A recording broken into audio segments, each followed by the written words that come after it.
Mr. Speaker, the next member who wishes to interpolate, the Honorable Catanco, is a gentleman from Bayan Muna, the Honorable Carlos Isagani Zarate. I move that he be recognized. Will the Honorable Catanco yield the spot to interpolations? Very willingly, Mr. Speaker. Then the Honorable Zarate may now make his interpolation. You may go ahead. Maraming salamat po, Ginoong Speaker. Bago po ako magtatanong kay Congresswoman Catanco, gusto ko lang pong linawin at ihahayag sa kapulungan ito na ang tinatawang ito, kung ano man ang kanyang binitiwan dito sa plenaryo at maging sa mga pamamahayag sa interviews related to the Haran incident. At yun po ay merong basihan dahil ako po ay kasama ni Congresswoman Catanco noong sumama kami sa isang fact-finding mission, sa isang dialogue doon sa Haran, July 15, and even sa isang failed dialogue doon sa Apo View Hotel. And I assure my colleague sa Party List Magdalo na ang aming ginawa doon ay upang maghanap ng solusyon sa problemang idinulog ng mga lumad patungkol doon sa kanilang usapin sa mga eskwelahan at iba pang usaping paglabag sa kanilang karapatang pantao. But to Congresswoman Nancy Catanco, sinasabi po ninyo na kayo ay naimbitahan doon sa Katiil, Davao Oriental at in fact, nakita ninyo at naisabi sa inyo ang sitwasyon ng mga katutubo doon, lalong-lalo na sa usapin ng kanilang eskwelahan. At kayo na rin po ang nagbanggit na meron nga mga sundalong pumupunta sa kanilang mga bahay-bahay at sinasabing huwag na silang mag-enroll sa Salugpungan School. Tama po ba ang aking pagkarinig kanina? Mr. Speaker, tama po at yun po ang sinabi ko. At sinabi niyo rin po, nung tayo ay pauwi na, totoo namang merong mga sundalo doon sa komunidad. At sa katunayan, ito ay aking, ang representasyon ito ay nagsabi sa inyo na tayo nga ay meron ng monitor ng mga sundalo at pinagkukunan tayo ng litrato at kahit na yung mga nasa komunidad doon ay ganun din ang ginawa. Totoo po ba ito? Mr. Speaker, yan po ay nakuha kong impormasyon galing po mismo kay Congressman Zarate. Kaya naisabi ko lang kanina kay Congressman Ashley. And Mr. Speaker, totoo rin po ba kung pwedeng sabihin ng kinatawan ng ikalawang distrito ng North Cotabato na noong July 14, nung magkaroon ng dialogo sa mga lumad sa Haran, ay ipinahayag din nila ang kanilang mga problema tungkol sa usapin ng problema ng kanilang mga eskwelahan na pinamamahayan ng mga sundalo at problema tungkol sa pilit na pag-recruit sa kanila na sumali sa mga paramilitary groups kagaya ng Bagani at paramilitary. Totoo po ba ito, Mr. Speaker? Mr. Speaker, yan po ang dahilan kung bakit inimbita natin ang NCIP, ang DepEd, ang Commission on Human Rights, dahil noong July 14 ay napag-alaman natin yung mga hinaing ng mga katutubo. Yan po ang dahilan kung bakit tinawag po natin ang mga attention ng mga agency ito. Salamat po, Ginoong Speaker. At totoo din po ba nung dialogong iyon, noong July 14, kinausap niyo po ang mga dato at mga leader ng mga lumad na nasa Haran at ipinagpapaalam niyo po na pwedeng madala ang NCIP. In particular, aking matatandaan, ang NCIP lamang sa susunod na araw para sa isang dialogo, Mr. Speaker. Mr. Speaker, napakita ko po kanina kung ano yung tungkol doon sa hindi ko pag-imbita sa military. Meron po tayong factual documentation kanina. Hindi ko alam kung nakita po ni Congressman Zarate. So mismo nandoon po kanina na sinabi natin kung kailangang imbitahin natin mismo ang mga military dito sa harapan. Kasama kami ni Congressman Zarate at Congressman Ilagan para sila mismo ang sasagot sa hinaing o yung mga predikamento ng mga katutubo. Dahil sila lamang ang pwedeng sumagot noon. Kaya minabuti kong imbitahan Actually, I was talking to General Baladad on the way to Haran on the next day, pero nasa Malacanang siya at the time dahil sa turnover. So ang sinabi po niya ay ipadala niya yung kanyang human rights officer na si General Balutan para ito mismo ang sasagot kung ano ang kailangan sa dialogong ito yun. Ginoong Speaker, ang katanungan ko po, bago ito nangyari, ito ba'y sinangayunan ng mga leader, ng mga lumad at ng mga lumad mismo dahil sa aking pagkakatanda, ang kanilang sinangayunan lamang ay ang makipagdialogo sa NCIP, Mr. Speaker. Kung gusto po ni Mr. Speaker, kung gusto po ni Congressman Zarate, nabigyan ko siya ng copy noong aming pinakitang video para po maliwanagan po siya sa issue na yan, ay handang-handa po ako magbibigay sa kanya ng kopya po para ito ay maibalik sa kanyang memory. At any rate po, dahil ang pagkakatanda ko po, sumang-ayon ang mga leader ng mga lumad na sa susunod na araw, July 15, magkakaroon ng dialogo at isasama ang mga opisyal ng NCIP. Ngunit ang nangyari noong July 15, ito na rin, sa pahayag ng mga lumad, sila ay nagulat dahil hindi naman NCIP lang ang kasama, kundi dumating rin ang dalawang malakas na opisyal ng militar at representante pa ng ibang ahensya at doon sa dialogong yun, pilit na pinapauwi na ang mga lumad. Sa katunayan, totoo naman po, Mr. Speaker, na talagang tinanong ng kinatawan ng pangalawang distrito ng North Cotabato kung gusto nga ng mga lumad na umuwi na. At totoo rin na narinig natin at narinig sa videong yan na talagang gusto na nilang umuwi. Pero ito po ay sinasabi nila, kailangan sagutin muna ang problema patungkol sa kanilang kabuhayan, patungkol sa kanilang seguridad at iba pang mga usapin. Ngayon po, ang aking katanungan, sinabi niyo po kanina at in fact pinakita ninyo na ito rin ang kagustuhan ng isang chieftain o isang leader ng mga lumad, particularly si Bay Bibiaon, Bigkay, na sa katunayan dahil sa kanyang paniniwala na kayo po ay tutulong sa kanilang problema, ay kayo po ay binigyan pa nga ng lumad na bids, na puntas, upang patutoo papasalamat dahil akala nila ay kayo'y tulungan. Ang tanong ko po ngayon, noong July 23, nagkausap rin po ba kayo uli ni Bay Bibiaon?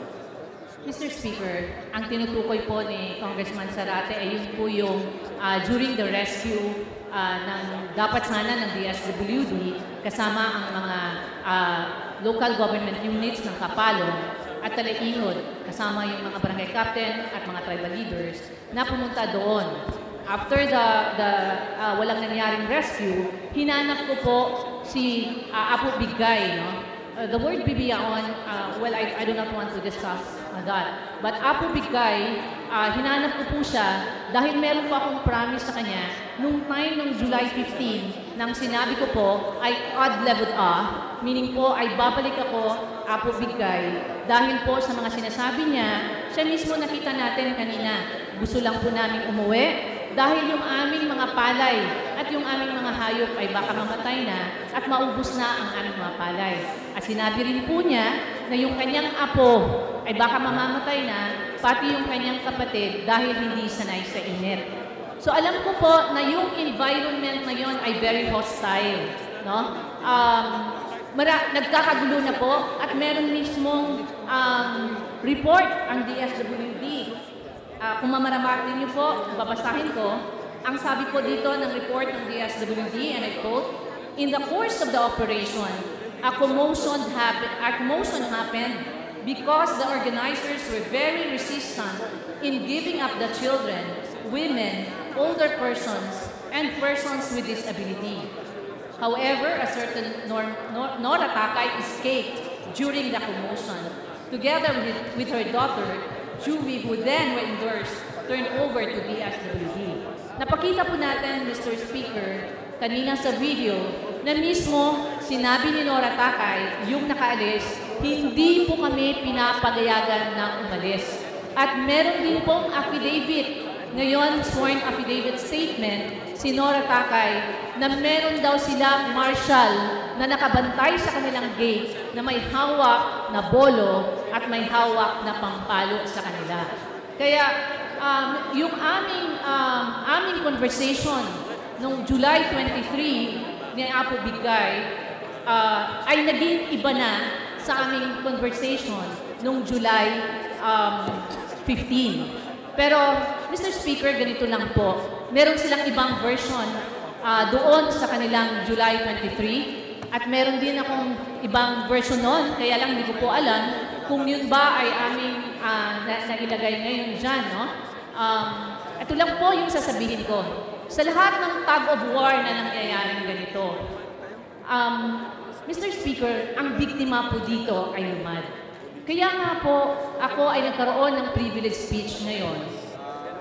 Ang sabi ko po, hindi po ito issue ko. Hindi po issue nila. Malaki po ang issue nito. Kaya natin kailangan imbestigahan. Hindi lang ng ethics, kung hindi ng kasama ang human rights, ang defense, ang indigenous peoples, or other committees who clothed with jurisdiction para sa pag-iimbestigang ito. Mr. Speaker, kanina sinabi ko po na pilit itong nililibel sa personal. I do not want to go into that, Mr. Speaker. And I just want to stick with my privilege speech na kung ano po yung aming pinapakita, yun po ay totoo. At kung kailangan ang kapulungang ito ay magkakaroon ng investigasyon, ito po ang aking kahilingan. Na sana po ay iimbestigahan natin ito dahil ang biktima po at the end of the day, ang mga lumad na alam natin, sila yung marginalized na sector ngayon. Salamat po, Mr. Speaker. Tama naman po yun, Speaker. Hindi nga ito usapin ng mga kinatawan na nandito ngayon sa plenaryo. Talaga ito ay usapin sa problema ng mga katutubo, ng mga kababayan namin lumad sa Mindanao na napilitang lumikas sa kanilang komunidad dahil sa mga problema ang kinakaharap nila, yung forced recruitment sa paramilitary, yung occupation ng kanilang mga bahay-bahay, at ito ay documented din, no? During the congressional investigation ng Committee on Human Rights ng kapulungan ito nung nakaraang Huwebes at Biyernes, merong mga testimonya na ipinahayag sa komite, sworn statements to this effect, at ito ay hindi gawa-gawa. At patungkol nga doon sa usapin, nung sinasabing rescue, no? Napakahirap pong intindihin ng mga katutubong lumad dyan na sila ay sasagipin na hindi naman sila nagpapasagip sa mga pulis, sa kay Congresswoman Katamko at kung sino-sino pa. No? In fact, if I may quote, the statement of Mayor Duterte on that particular incident, ang sinasabi niya, yung pag-rescue na yun is an open quote, an order from an incompetent authority dahil hindi sinaalang-alang nito ang kapakanan ng mga kababayan nating lumad. At sa katunayan, ito rin po ang sinabi ni Bigkay Bibiao, na minisrepresent yung kanyang statement na siya ay gusto nang umuwi. At kung pwede po nating makita ang videong ito na kung saan ay klaro kung ano ang nararamdaman ng babaeng chieftain na ito ni si Bay Bibiao.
Nagumapos kayo sa wakot nakasal.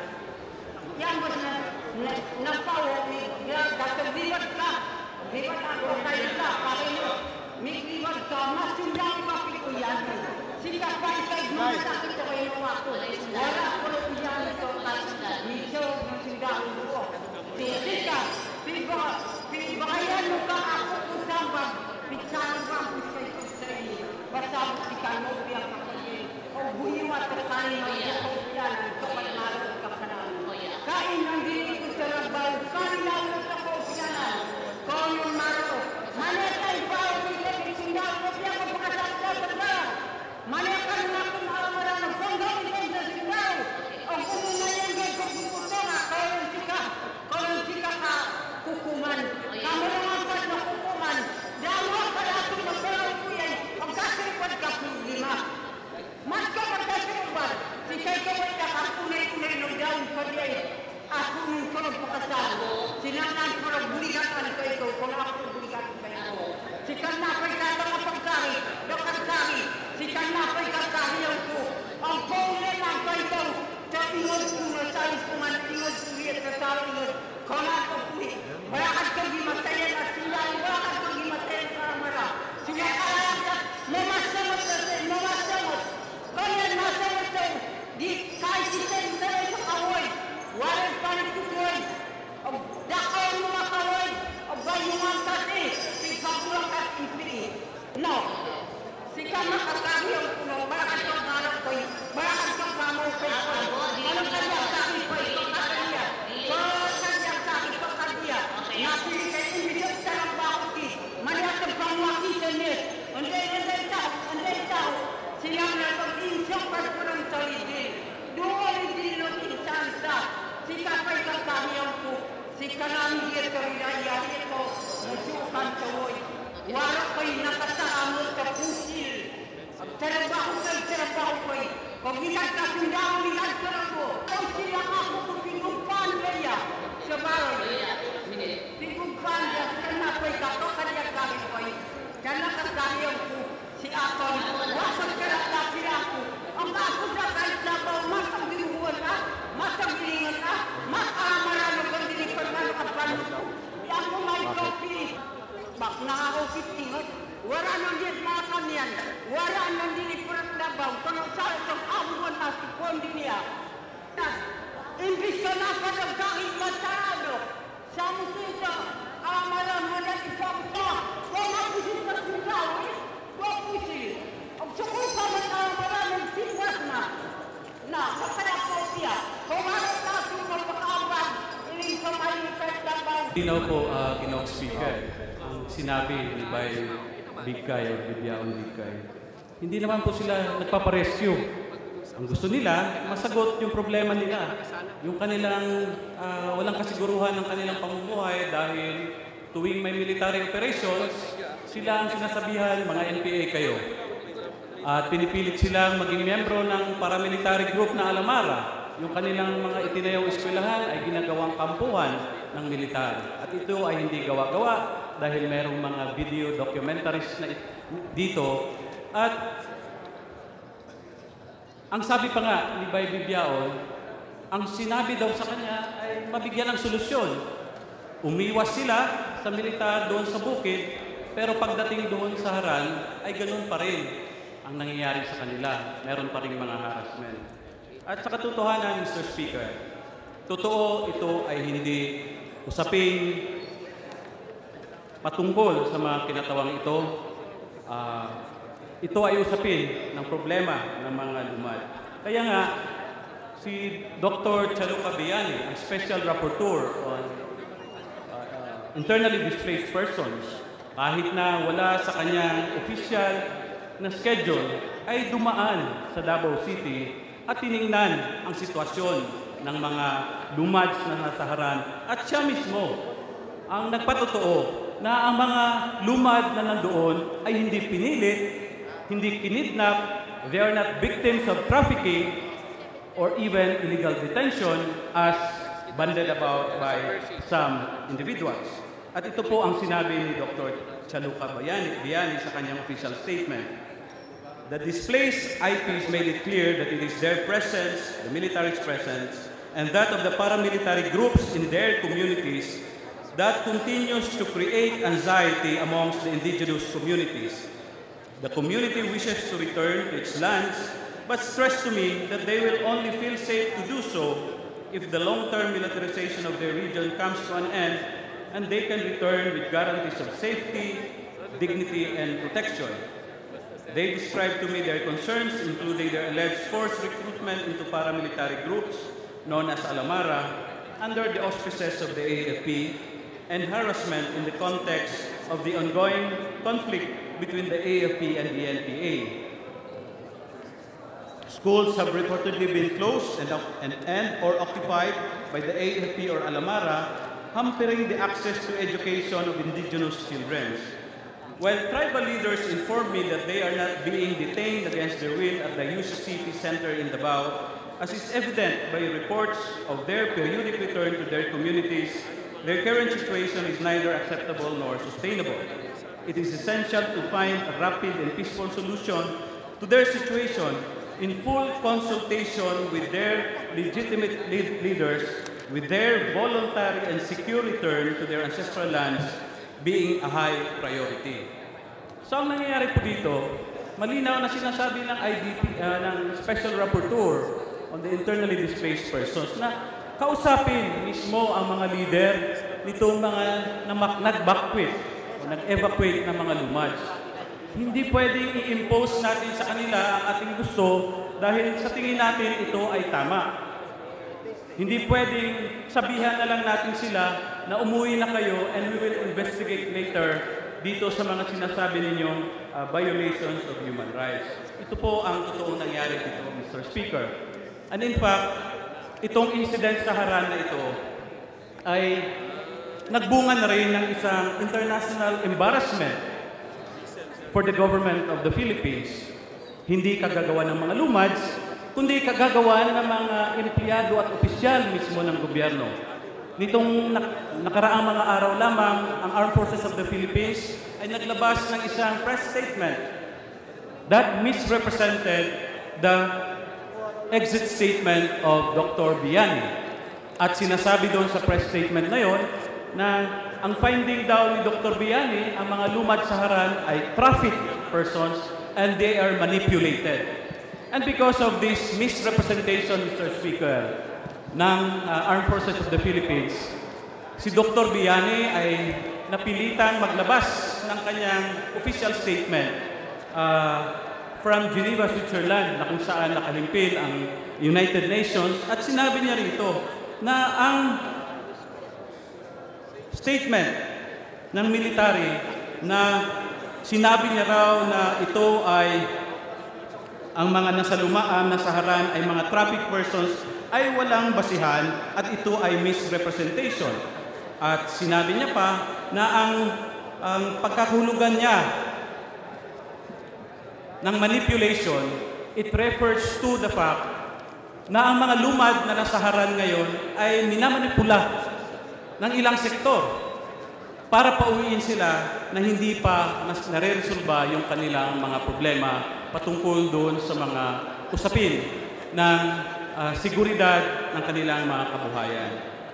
Mr. Speaker, dapat lang, nararapat nga lang na imbestigahan itong nangyayari sa Haran at lalo na sa mga lumad na as we speak now, hindi na lang ito nangyayari sa Davao del Norte, hindi na lang ito nangyayari sa San Fernando, Bukidnon. Ito ay nangyayari din sa ibang bahagi ng Kamindanawan, lalong-lalo na nitong recently sa Surigao, na kung saan noong August 9, Mr. Speaker, ironically, it's a day declared by the United Nations as the International Day of Indigenous Peoples, ay meron na namang mga lumad sa Surigao del Sur na nag-evacuate din dahil sa military operations, dahil sa mga harassment na ginawa sa kanila.